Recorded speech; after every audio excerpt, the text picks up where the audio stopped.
تو جو میں اصل بات عرض کر رہا تھا جلدی سے اس کی طرف آتا ہوں. دیکھو ہم پیدا کب ہوتے ہیں یہ کس کی پلاننگ ہے؟ اللہ کی. ہماری موت کس کی پلاننگ سے ہے؟ اللہ کی. یہ بیچ کا ٹائم اللہ نے ہمیں دیا ہے. اس میں اللہ نے حکم دیا بالغ ہونے کے بعد سے لے کر موت تک کا جو تمہیں ٹائم دیا ہے نا, اس کی پلاننگ کس نے کرنی ہے؟ ہم نے کرنی ہے. بہت مشکل ہے بات سمجھانا. اس کی پلاننگ کس نے کرنی ہے؟ بولو. ہم نے کرنی ہے. یہ اگر آپ لائف بغیر پلاننگ کے گزارنا شروع کر دو تو آپ کی مثال ایسے ہوگی جیسے کسی شخص نے نیو ناظم آباد میں گھر لیا اور بغیر پلاننگ کے اس کو بنانا شروع کر دیا. بعد میں پچھتا رہا ہے کہ جہاں واش روم بنانا تھا وہاں میں نے کچن بنا دیا, اور جہاں کچن بنانا تھا وہاں میں نے واش روم بنا دیا, اور اب اس میں چینجنگ نہیں ہو سکتی. آپ کی لائف اگر بغیر پلاننگ کے گزرے گی تو وہ برباد ہونے کے علاوہ آپ کو کچھ بھی حاصل نہیں ہوگا, اور اب یہ چینج نہیں ہو سکے گی, کیونکہ جو ٹائم گزر گیا بغیر پلاننگ کے وہ ٹائم آپ کو واپس نہیں مل سکتا. تو پہلا تو یہ عزم کرے جو ٹائم برباد ہونا تھا ہو گیا, وہ تو واپس نہیں آ سکتا نا. مثال کے طور پر اس نے بنا دیا, یہ کچن کی جگہ پہ بنا دیا واش روم کی جگہ کچن میں بنا دیا. بیگم سے کہے گا بیگم میرا پیسہ برباد ہو گیا, میرے پاس مزید پیسے نہیں ہیں, اب جو میں آئندہ جو کچھ کروں گا نا وہ پلاننگ سے کروں گا. اب اس کچن کو برداشت کر لو, واش روم کی جگہ آ گیا یہ برداشت کر لو, اور میرے پاس اس کے علاوہ آپشن نہیں ہے. لیکن آپ نے کیا کیا, اب جو غلط ہونا تھا ہو گیا, اس کے بعد بھی اب غلط کرتے چلے جا رہے ہیں. اب آپ کیا کر رہے ہیں کہ جو ایگزاسٹ لگا رہے ہیں ایسی جگہ جہاں کمرے کو آپ کے روم کی طرف ہوا آتی ہو. بھائی اب پلاننگ کا تقاضا یہ ہے کہ ایگزاسٹ لگاؤ ہی نہیں آپ, یا کچھ بھی کرو, لیکن یہ نہیں ہو سکتا. تو جو زندگی میری اور آپ کی بغیر پلاننگ کے گزر گئی اس پہ تو ہمارے پاس توبہ استغفار کے علاوہ اب کوئی راستہ نہیں.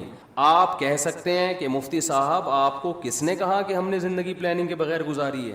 ہم تو ماشاءاللہ اچھے گھرانے کے تھے, جب ہم بالغ ہوئے تو ہمارے والدین نے پلاننگ کی, اس بچے کو ہم نے ڈاکٹر بنانا ہے, اس بچے کو ہم نے انجینئر بنانا ہے, اس بچے کو ہم نے پائلٹ بنانا ہے, اس بچے کو ہم نے بزنس مین بنانا ہے, اس بچے کو ہم نے یہ بنانا ہے, اور الحمدللہ آج ہم وہ بن چکے ہیں. اول تو 99% لوگ ایسے بھی نہیں ہیں ہمارے معاشرے میں, 1% ایسے ہوں گے جن کے والدین نے پلاننگ کی اور انہوں نے بھی پلاننگ کر کے کچھ بن گئے. وہ 99% تو ایسے ہی چل رہے ہیں. تو خوب سمجھ لو, پلاننگ کا مطلب صرف پلاننگ نہیں ہے. کامیاب پلاننگ یہ ہوتی ہے کہ آپ کوئی بھی تعمیر کھڑی کر رہے ہیں تو اس کا مقصد پہلے آپ سامنے رکھتے ہیں, اس پرپس کو دیکھ کے جب آپ نقشہ بناتے ہیں اس نقشے کو پلاننگ کہا جائے گا. مثال کے طور پر آپ نے نیو ناظم آباد میں وائف کو خوش کرنے کے لیے پلاٹ خرید کے اس پہ گھر بنانا شروع کیا, لیکن گھر کی شکل کی جو آپ نے پلاننگ کی وہ کسی پرچون کی دکان کی لگ رہی ہے. پلاننگ سمجھ میں آ رہی ہے بات کہ نہیں آ رہی ہے؟ میرے خیال ہے تھک گئے ہیں آپ لوگ. آپ نے گھر بنایا پلاننگ سے, بیگم کہہ رہی ہے یہ کیا ہے آپ کے, یہ بڑا سا ہال بنا دیا میں نے, بہت بڑا. اتنا بڑا ہال بنانے کی ضرورت کیا تھی, باقی کمروں کی تو جگہ بچی نہیں. آپ کہہ رہے ہیں باقی کمروں کا کیا کرنا ہے, ایک ہال کافی ہے ہمارے لیے.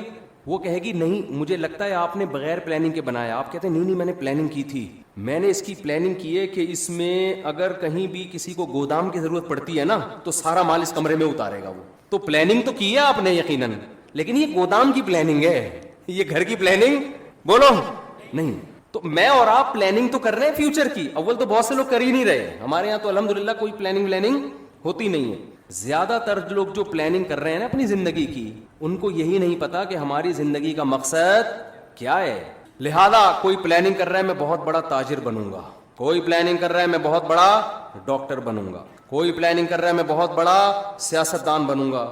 بھائی یہ جو آپ اپنے پرپس کو سامنے رکھ کے پلاننگ کر رہے ہو نا, تو آپ کا بڑا ڈاکٹر بننے سے مقصد کیا ہے آپ کا؟ بیگم کہے گی نہیں اتنا بڑا جو گودام آپ نے بنایا, اتنا بڑا کمرہ, آپ کا مقصد کیا ہے؟ آپ کہیں میں اس میں بورے لا کے رکھوں گا گندم کے, تو سر پکڑ کے بیٹھ جائے گی نا کہ یہ نیو ناظم آباد آپ کو گودام بنانے کے لیے یہ بنایا ہے بلڈر نے. گودام کی الگ جگہ ہوتی ہے بھائی, ٹرک اڈے جاؤ, ٹرک اسٹینڈ جاؤ, وہاں گودام خریدو. تو غلط پلاننگ کو پلاننگ بولو نہیں کہا جاتا. اب میں جلدی سے بات کی طرف آتا ہوں جو میں سمجھانا چاہتا ہوں آپ لوگوں کو. بعض دفعہ بات مختصر ہوتی ہے, اس کی تمہید ذرا لمبی ہو جاتی ہے. دیکھو اگر ہم کافر ہیں, اللہ نہ کرے غیر مسلم ہیں, تو ہمیں اپنی زندگی کا مقصد تلاش کرنے کی ضرورت بولو نہیں ہے. پھر ہم جس چیز کو چاہیں ہدف بنائیں, اس کو سامنے رکھ کر اپنی لائف کی پلاننگ کریں. جیسے انگریز ایک ہدف متعین کرتا ہے, مجھے یہ بننا ہے. ان کے ہاں یہ بھی ہدف ہوتا ہے کہ میں نے ماؤنٹ ایوریسٹ کی چوٹی پہ چڑھنا ہے. پوری زندگی کا ان کا ٹارگٹ ہی یہی ہوتا ہے کہ میں نے کیا کرنا ہے, میں نے ماؤنٹ ایوریسٹ کی چوٹی سردیوں میں عبور کرنی ہے. تو کئی سال وہ اسی پلاننگ کے تحت اپنی باڈی کو بناتے رہتے ہیں. یہ ان کا ہدف ہے. اگر کوئی چڑھ جائے اس پہاڑی پر, کامیاب ہو گیا, نہیں چڑھ سکے تو کیا کہتے ہیں, ناکام ہو گیا. بناتے ہیں کہ میں نے میڈیکل سائنس کی فیلڈ میں ترقی کرنی ہے, بعض کہتے ہیں میں نے بہترین سائنٹسٹ بننا ہے. ہم یہ دیکھتے ہیں کہ جو لوگ مذہب کو نہیں مانتے ان کا ایک ہدف ہوتا ہے. اصل بات جو میں عرض کر رہا ہوں, جب تک آپ کے سامنے اپنی لائف کا ہدف نہیں ہوگا کہ میرا اس زندگی سے مقصد کیا ہے, اس وقت تک آپ اپنی زندگی کو پلان نہیں کر سکتے. آپ کی زندگی بے ڈھنگی ہوگی. اب مقصد کیا ہونا چاہیے؟ ایک مقصد ہے کافر کا, غیر مسلم کا. غیر مسلم کا لائف سے مقصد زندگی برائے زندگی, لائف کو انجوائے کرنا, اس کے علاوہ اس کا کوئی ہدف نہیں ہوتا. اگر آپ اللہ کو, کریٹر کو, خدا کو اپنی ڈکشنری سے نکال دیتے ہو تو پھر آپ کو یہ حق حاصل ہے کہ آپ اپنی زندگی کا مقصد خود متعین کرو. سمجھ رہے کہ نہیں سمجھ رہے؟ پھر آپ اپنی زندگی کا مقصد خود متعین کرو. کیونکہ اللہ کو اگر آپ نے نکال دیا, اس کا مطلب کیا ہوا کہ ہم پیدا ہوئے ہیں اللہ کے ارادے سے نہیں, ایک اتفاقی واقعہ ہوا, ہم پیدا ہو گئے. ہم مرتے ہیں اللہ کے ارادے سے نہیں, اتفاق ہوتا ہے. ان ہی الا حیاتنا الدنیا نموت ونحیا وما یہلکنا الا الدہر. نبی کے دور میں جو ایتھیسٹ تھے وہ کہتے تھے کہ یہ دنیا کی زندگی ہے جس میں ہم مرتے بھی ہیں جیتے بھی ہیں, یہ خدا کے تصرفات نہیں ہے, یہ زمانے کے تصرفات ہیں. زمانے میں ہوتا ہے, موت بھی ہے, زندگی بھی ہے, اور پھل پھول بھی پیدا ہوتے ہیں, کوئی خوشی کی زندگی, کوئی غم کی زندگی. تو اگر میرے اور آپ کا بھی خدا نخواستہ یہ نظریہ ہے تو میرے بھائی ہمیں پھر اپنی زندگی کا ہدف تلاش کرنے کی ضرورت, خدا سے پوچھنے کی ضرورت نہیں ہے. پھر ہماری مرضی ہم جس چیز کو ہدف بنا لیں. کیا خیال ہے, غلط تو نہیں کہہ رہا میں؟ پھر ہماری مرضی, پھر میں خود فیصلہ کروں گا میں نے کیا بننا ہے. پھر میری مرضی, میں کہوں یار میں نے ڈاکٹر بننا ہے, میں نے انجینئر بننا ہے, میں نے سائنٹسٹ بننا ہے, میں نے یہ بننا ہے, میں نے وہ بننا ہے, میں نے کچھ بھی نہیں بننا, میں نے ویسے انجوائے کرنا ہے لائف کو. بعض لوگوں کا یہ ہوتا ہے کچھ بھی نہیں بننا, انجوائے کرنا ہے بس. وہ میں ایک چٹکلا اکثر سناتا ہوں نا, آپ لوگ نئے ناظم آباد کے نئے لوگ ہیں. وہ ایک نوجوان جو ہے سمندر کے کنارے لیٹا ہوا اور سگریٹ کے کش لے رہا ہے. ایک بوڑھے میاں گئے, ذرا اسپیڈ میں سنا دیتا ہوں کیونکہ کئی دفعہ لوگ سن چکے ہیں. تو ایک بوڑھے میاں گئے اس نوجوان کو سمجھانے لگے, بیٹا تم اپنا ٹائم ویسٹ کر رہے ہو, کچھ کر کیوں نہیں لیتے؟ اس نے کہا انکل کیا کروں؟ بیٹا میٹرک کر لو. اس نے کہا 10 سال لگیں گے میٹرک میں. پھر کیا کروں؟ بیٹا پھر انٹر کر لینا 2 سال میں. 12 سال ہو گئے جی انکل, پھر کیا کروں؟ پھر بیٹا بی اے کر لینا. اچھا جی بی اے بھی کر لیا, پھر کیا؟ پھر بیٹا ماسٹر کر لینا. انکل 16 سال ہو گئے ماسٹر کر لیا, پھر کیا کروں؟ بیٹا پی ایچ ڈی کر لینا. انکل 18 سال ہو گئے پی ایچ ڈی کر کے کیا کروں گا؟ انکل نے کہا بیٹا پھر تمہیں اچھی جاب ملے گی, پیسے کمانا. انکل پھر کیا کروں؟ بیٹا پھر شادی کرنا, اچھے خاندان میں شادی ہوگی. انکل پھر کیا ہوگا؟ پھر تمہاری اولاد ہوگی. انکل پھر کیا ہوگا؟ وہ نوجوان تجسس میں نا کہ اینڈ کیا ہوگا اس کا. اچھا انکل بچے بھی ہو گئے, اب کیا ہوگا؟ کہہ رہے ہیں لائف کو انجوائے کرنا, مزے اڑانا. تو پھر ابھی کیا کر رہا ہوں میں؟ مزے ہی تو اڑا رہا ہوں. تو بعض لوگوں کا مقصد نہ ڈاکٹر بننا, نہ انجینئر بننا, نہ پائلٹ بننا. ان کا مقصد کیا ہے؟ لائف کو انجوائے کرنا. تو وہ بھی ایک مقصد ہے بھائی. وہ کہہ رہے ہیں بھائی لائف کو ہم انجوائے کرنے کے لیے آئے, انٹرٹینمنٹ. وہ انجوائے کر رہے ہوتے ہیں, گٹکے کھا رہے ہیں, پان کھا رہے ہیں. وہ کہہ رہے ہیں مر جائیں گے نا جلدی, تو کیا ہو گیا؟ ہم مزے اڑا کے جلدی مرنا چاہتے ہیں, اس میں کیا کون سی ٹینشن کی بات ہے؟ ہماری مرضی, ہماری لائف ہے. ہم چرس پی کے مرے, ہم ہیروئن پی کے مرے, ہم مر رہے ہیں نا, آپ کو کیا تکلیف ہے؟ یہ غیر مسلموں کی قسمیں بتا رہا ہوں میں آپ کو. غیر مسلموں میں شراب پی کے مرنے والے بھی, خودکشی کر کے مرنے والے بھی.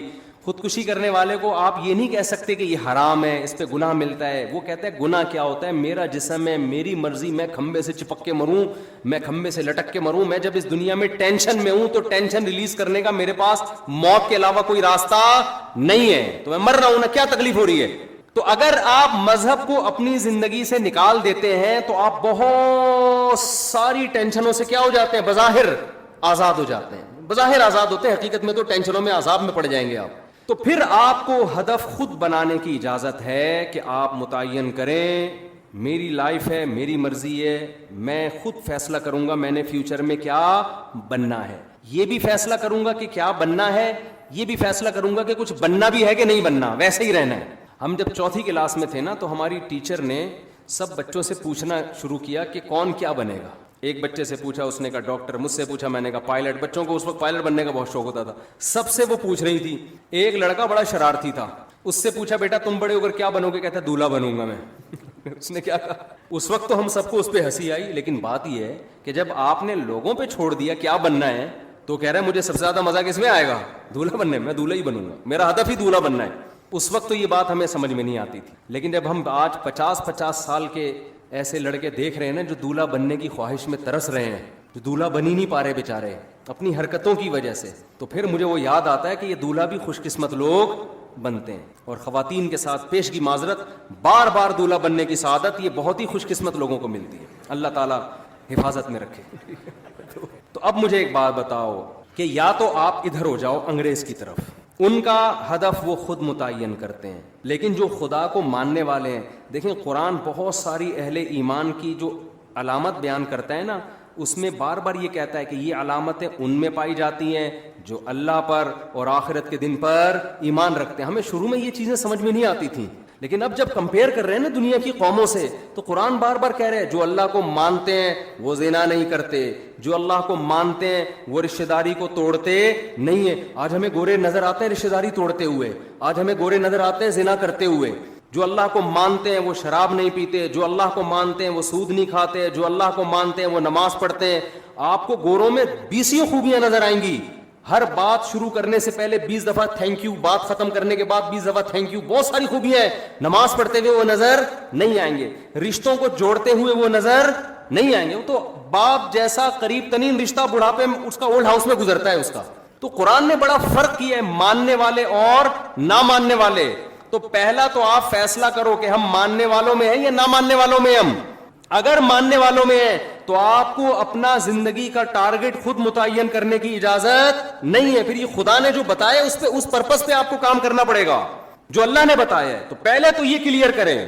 دیکھو بات کہاں سے شروع ہوتی ہے، جلدی جلدی سمیٹتا ہوں، یہ ٹاپک میں بار بار ریپیٹ کرتا ہوں لیکن ضرورت ہے لوگوں کی۔ ایک فیصلہ کرو، ہمیں کسی نے بنایا ہے یا ہم خود سے بنے ہیں؟ گورا کہتے ہیں ہمیں اس سوال کے جواب کی ضرورت نہیں ہے۔ قرآن کہتا ہے سب سے پہلے تجھ سے یہ سوال پوچھا جائے گا کہ تو نے یہ فیصلہ کیسے کر لیا تھا کہ میں خود بخود وجود میں آیا ہوں، یہ فیصلہ تو نے کیسے کر لیا تھا؟ اللہ نے ہمیں آزاد نہیں چھوڑا، ہمیں اپنے رب کے وجود پر، اس کی توحید پر ایمان لانا پڑے گا، یہ آپشنل نہیں ہے۔ اگر نہیں ایمان لائے، اللہ کہتے ہیں ہمیشہ کے لیے جہنم کی آگ اور اس کے ایندھن بنا دوں گا میں تمہیں۔ اللہ کے لیے سب سے امپورٹنٹ سوال اور سب سے امپورٹنٹ نظریہ ہماری زندگی میں یہ ہے کہ ہم اس کے وجود کو تسلیم کرتے ہیں یا نہیں کرتے۔ یہ سوال سائنسدانوں کے لیے اہم نہیں ہے، یہ سوال ڈاکٹروں کے لیے اہم نہیں ہے، یہ سوال گوروں کے لیے اہم نہیں ہے۔ دیکھیں کچھ سوال کسی کے لیے اہم ہوتے ہیں، کسی کے لیے امپورٹنٹ نہیں ہوتے۔ مثال کے طور پر آپ جس گھر میں رہتے ہو، آپ کی بیوی کے لیے سب سے امپورٹنٹ چیز کیا ہے کہ آپ اس کا شوہر اس بیوی کو بیوی سمجھتا بھی ہے کہ نہیں سمجھتا؟ آپ محلے والوں کے حقوق ادا کر رہے ہو، آپ دوستوں سے اچھے طرح سے مل رہے ہو، آپ کرکٹ کے بہت اچھے کھلاڑی ہو، چوکے چھکے لگا رہے ہو، لیکن گھر میں بیوی کو آ کے کہتے ہو میں نہیں مانتا آپ کو اپنی بیوی، تو ان چھکے چوکوں اور ان قوم کی خدمت کی بیوی کی نظر میں کوئی ویلیو ہوگی؟ بولو نا۔ وہ کہے گی میری نظر میں تو 2 ٹکے کا انسان نہیں ہے، میں تیرے گھر رخصت ہو کے آئی ہوں، میرا تیرے سے رشتہ ہے، تو مجھے اپنی مان تو صحیح نا، میرے حقوق تو ادا کر۔ تو بیوی کے لیے سب سے امپورٹنٹ سوال کیا ہے شوہر کے حق میں کہ یہ شوہر مجھے اپنا مانتا ہے یا نہیں مانتا۔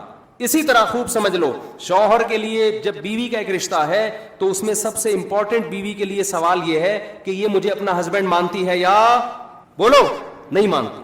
اب آپ کی وائف اپنے ماں باپ کے ساتھ بڑا اچھا سلوک کر رہی ہے، جاب کر رہی ہے اور غریبوں کو کھانا کھلا رہی ہے، سیلاب زدگان کی مدد کے لیے خود بنفس نفیس شاپر لے کے پہنچی ہوئی ہے، بڑی خدمتیں ہو رہی ہے، جب گھر میں آتی ہے آپ سے تمیز سے بات نہیں کرتی، آپ کہتے ہیں میں تمہارا ہسبینڈ ہوں، وہ کہتی ہے میں کنفیوز ہوں کہ پتہ نہیں آپ ہسبینڈ ہیں بھی یا نہیں ہے، میرے لیے سوال زیادہ امپورٹنٹ نہیں ہے۔ آپ نادرا کے سرٹیفکیٹ دکھا رہے ہو، بیگم یہ تو وہی میری تصویر لگی ہوئی ہے، یہ مفتی طارق مسعود سے نکاح پڑھوایا تھا ہم نے، اور یہ دیکھو یہ نادرا میں تمہارے ابا کا نام، یہ میرا نام، یہ پورا پراپر کام ہے، ہمارا نکاح رجسٹرڈ ہے۔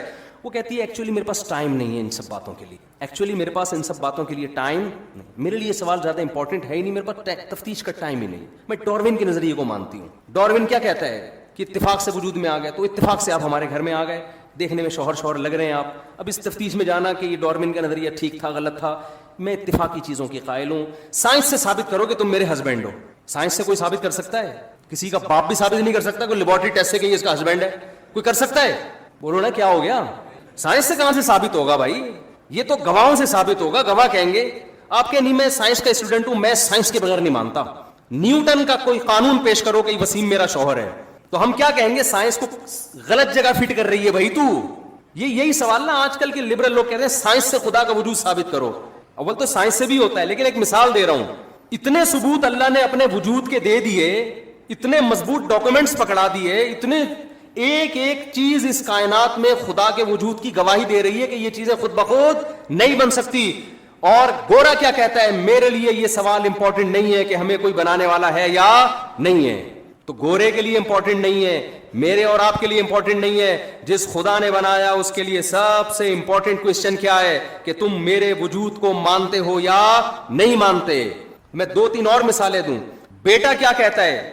گلی محلے میں سب کی خدمتیں کر رہا ہے, سیلاب زدگان کی مدد کے لیے پہنچا ہوا ہے, بڑی زبردست تقریریں کر رہا ہے. گھر میں جب ابا کہتے ہیں بیٹا مجھے پانی پلا دے, مجھ سے گھٹنے میرے خراب ہو گئے, مجھ سے چلا نہیں جاتا, وہ کہہ رہا بھائی میں آپ کو کیوں پانی پلاؤں, ہر انسان کو اپنا کام خود کرنا چاہیے. کہ بیٹا میں تمہارا باپ ہوں. اب وہ کنفیوز ہے بیٹا, ابا آپ یعنی آپ میرے والد ہیں, وسیم بھائی آپ میرے کیا ہیں؟ ابا ہی کہہ دیا تو پھر تو مسئلہ ہی ختم ہو گیا نا. تو باپ کو غصہ آئے گا, بیٹا تو مجھے باپ نہیں مانتا. بیٹا کہہ رہا ہے ابا اصل میں نے اسٹڈی اور سائنسی ترقی میں اتنا ٹائم لگایا ہے نا کہ مجھے اس سوال کے جواب کی فرصت ہی نہیں ملی کہ آپ میرے ابا ہیں یا اس تحقیق کی میرے پاس ٹائم, میں اصل میں بڑے بڑے کارنامے کر رہا ہوں. میں ابھی ایک میرا خلائی سیارہ چاند پہ پہنچنے والا ہے اور اگلا سفر میرا مریخ کی طرف, ویزا آ گیا مریخ سے میرا. یہی ہوتا ہے نا آج کل لوگوں نے سائنسدانوں کو اپنا باپ بنا لیا ہے. یار گورا اتنی ترقی کر رہا ہے, گورا اتنی بہت کر رہا ہے, بھائی اس کو مانو, کر رہا ہے, ہم اس کے منکر نہیں ہیں. خدا کے لیے یہ ترقی امپورٹنٹ بولو نہیں, خدا کہتا ہے یہ امپورٹنٹ ہے لیکن پہلے کچھ اور سوال ہے, اس کے بعد امپورٹنٹ ہے. بیٹا کتنی ترقی کرے, محلے والے اس کو کندھے پہ اٹھا کے گھوم رہے ہوں. باپ کے ساتھ اگر وہ کہتا ہے میں کنفیوز ہوں کہ آپ میرے ابا بھی ہیں یا نہیں ہے, ابا کہے گا مجھے سب سے امپورٹنٹ سوال میرے زندگی میں میرے لیے یہ ہے کہ تو مجھے مانتا ہے یا نہیں مانتا. جب تک اس کی تحقیق نہیں کر دیتا اس گھر میں تجھے گھسنے کی اجازت نہیں ہے. فوراً سزا دے کے نکالے گا, جائیداد سے آگ کرے گا اس کو. اب بیٹا بڑا لبرل تھا نا, وہ یونیورسٹی کا پڑھا ہوا, کہہ رہا ہے یار ابا غیر ذریعے وسیم صاحب, ابا تو نہیں کہہ رہا, غلطی سے نکل رہا ہے, یہ جو وسیم صاحب ہیں یہ ایک غیر ضروری سوال جو انسانیت کے لیے اتنا امپورٹنٹ سوال نہیں ہے. کیا ہو گیا اگر میں نے تفتیش نہیں کی, تحقیق نہیں کی, میں سیلاب زدگان کی مدد تو کر رہا ہوں نا, میں سائنس میں ترقی تو کر رہا ہوں نا. یہ ساری تقریر سے عوام متاثر ہوگی, باپ جس کا گھر ہے وہ متاثر بولو نہیں ہوگا, وہ نہیں متاثر ہوگا. تو یاد رکھو جو کریٹر ہے نا, جس نے ہمیں بنایا ہے, کاش یہ بات ہماری کھوپڑیوں میں بیٹھ جائے. آج اس ایجوکیشن نے ہمیں خدا کے قریب لانے کے بجائے خدا سے دور کر. ہم ایجوکیشن کے خلاف نہیں ہے, خوب سمجھ لو, جتنی ایجوکیشن مسلمانوں میں اس سے ڈبل کی ضرورت ہے, لیکن کچھ کانسیپٹ آپ کو کلیئر کرنا ضروری ہے. تو خدا کے لیے, ہمارے بنانے والے کے لیے, ہماری زندگی میں سب سے امپورٹنٹ سوال کیا ہے کہ تم مجھے مانتے ہو یا نہیں مانتے. اللہ کہتے ہیں فیصلہ کرو میری نشانیوں میں غور کر کے, میں نے اتنے ڈاکومنٹس رکھ دیے ہیں کہ تمہیں مجھے ماننا پڑے گا. نو کا آپشن میں نے کیا کر دیا ہے, ختم. نبی نے کیا فرمایا, جس نے خواہشات کو اپنا ہدف بنایا کہ میں یہ خواہش, یہ خواہش, یہ خواہش, یہ بھی ہو جائے, یہ بھی ہو جائے, تو آپ نے کیا فرمایا, کیا اس کی خواہشات پوری ہو جائیں گی, کیا وہ خوشیوں میں آ جائے گا؟ نا نا نا نا نا نا, یہ پیغمبر کہہ رہے ہیں, اللہ کے سچے پیغمبر, وہ کبھی بھی خوشیوں میں نہیں آئے گا. فرمایا اس کو کیا سزا ملے گی, جعل اللہ من کانت الدنیا ہمہ جعل اللہ فقرہ بین عینیہ. دولت کے پیچھے بھاگے گا نا تو اللہ اس کے سامنے فقر و فاقہ کا خوف رکھ دیں گے. سمجھ رہے ہو, دولت کے پیچھے بھاگ رہا ہے, آ رہی ہے, مل بھی رہی ہے, لیکن خوف کیا ہوگا کہ یہ مجھ سے چھن نہ جائے. اس بات کی ٹینشن ہے یار, یہ ختم نہ ہو جائے, یار یہ چھن نہ جائے, یار کوئی کاروبار کو نقصان نہ ہو جائے. بڑے بڑے کروڑ پتی فیکٹریوں کے مالک آتے ہیں, کہتے ہیں کہ لاشعوری سا خوف ہمیں ستاتا ہے, دنیا کی ہر نعمت ان کے پاس, مگر دماغ میں نا ایک کہہ رہے ہیں ہمیں خود بھی نہیں پتا ہم ڈر کس چیز سے رہے ہیں, لیکن سکون نہیں ہے. ایک لاشعور میں خوف ہے جو ہمیں مسلسل ستا رہا ہے. یہاں ایک آئے کئی سال پہلے, سفید ٹوپی, پوری پراپر داڑھی, اور جناب سفید کرتا, بڑے ایسے نورانی چہرہ, اور پکے نمازی تھے, بہت بڑے تاجر. مجھے کہنے لگے مفتی صاحب میں ایک دل کی بات آپ سے شیئر کرنا رکھنا چاہتا ہوں. میں نے کہا جی. کہہ رہے میں نماز بھی پڑھتا ہوں, روزے بھی رکھتا ہوں, اہل اللہ کی صحبت میں بھی بیٹھتا ہوں, اور لیکن پتہ نہیں میرے دل میں سکون نہیں ہے, میرے دل میں سکون نہیں. میں نے کہا آپ فیکٹری کے مالک ہیں, کوئی پرابلم ہے تو بتائیں. کہہ رہے نہیں کوئی پرابلم بھی نہیں. میں نے کہا آپ کے ساتھ بے سکونی پتہ ہے کیا ہے؟ میں جانتا ہوں آپ کی بے سکونی, آپ کو یہ ڈر ہے کہ اس فیکٹری کا کوئی نقصان نہ ہو. جیسی زندگی ابھی ہے پتہ نہیں یہ ہمیشہ ویسی رہے گی بھی یا نہیں رہے گی. تو نماز تو آپ نے پڑھ لی, آپ نے زکاتیں بھی دے دی, آپ نے روزے بھی رکھ لیے, لیکن یہ جو لاشعور میں خوف ہے نا, اس خوف کا کوئی ازالہ کرنے والا نہیں ہے. کیونکہ آپ کو پتا ہے یہ شیورٹی, یہ گارنٹی کوئی بھی نہیں لے سکتا کہ تمہیں نقصان کبھی بھی نہیں ہو سکتا. کیونکہ آپ نے اپنی زندگی میں دیکھا ہے بڑے بڑے کاروبار چلتے ہوئے ٹھپ ہو جاتے ہیں, لوگ روڈ پہ آ جاتے ہیں. کہہ رہے ہیں بالکل آپ صحیح کہہ رہے ہیں, مجھے یہی خوف ہے. میں نے کہا اس خوف کا یہ علاج نہیں ہے کہ آپ اپنے کاروبار کو ہر طرح سے سیو کر لو. یہ تو